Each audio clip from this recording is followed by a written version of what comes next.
बिल्कुल मन मेरी तरफ होना चाहिए कथा में, इधर उधर ना भटकाएं, समझ में आ जाएगा। पहली बुद्धि होती है परीक्षित महाराज, पानी में लकीर को खींच देना। इसे कहते हैं बिल्कुल मंद बुद्धि।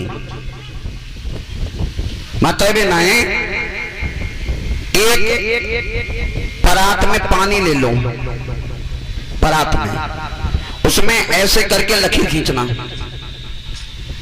लकीर ऐसे करके खींचनी है। सामने से खींचोगे पीछे से मिटती हुई आएगी, आएगी।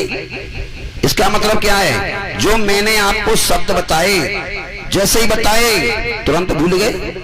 इसे कहते हैं बिल्कुल मंद बुद्धि, बेकार बुद्धि, जो तुरंत कही बात को भूल जाना, ये फर्स्ट बुद्धि है।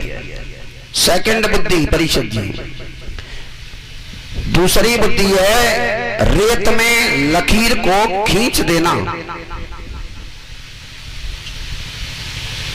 रेत जमीन पर होता है, उसमें ऐसे करके एक लकीर खींचना। क्या होगा? थोड़ी देर तक तो बनी रहेगी, उसके बाद वो खत्म हो जाएगी। ये सेकंड बुद्धि। कहने का मेरा मतलब जो बात मैंने यहां बताई वो आपको केवल घर तक याद रहेगी, बस उसके बाद आप भूल जाएंगे। केवल यहां से कथा सुनने के बाद घर तक याद रहेगी, बाकी फिर हमें नहीं मालूम गुरुदेव ने क्या बताया। तीसरी बुद्धि परीक्षित महाराज, पत्थर पर लकीर को खींचना। तात्पर्य, एक पत्थर का टुकड़ा लीजिए, उस पर ऐसे करके कोई चीज खोद दीजिए, वो ना घटेगी ना बढ़ेगी। सोच लो, ये ऐसी बुद्धि होती है। कथा मैंने सुनाई, इतनी सुनाई उतनी ही याद है, उससे ज्यादा आपने प्रयास नहीं किया। इससे आगे भी कुछ हो सकता है। पत्थर की लकीर, जैसे पत्थर पर लकीर, उतनी आपकी बुद्धि। तीन, चौथी बुद्धि होती है परीक्षित महाराज,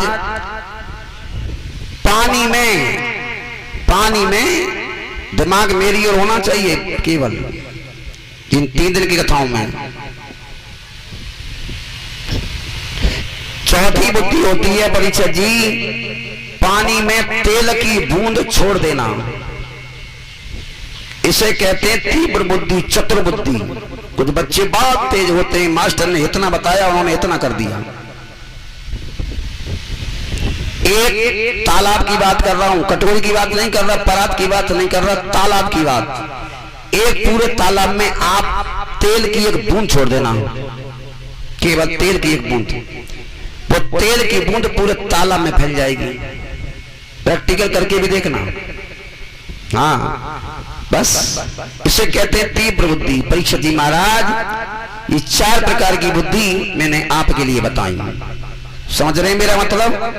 बोलिए गोविंद भगवान।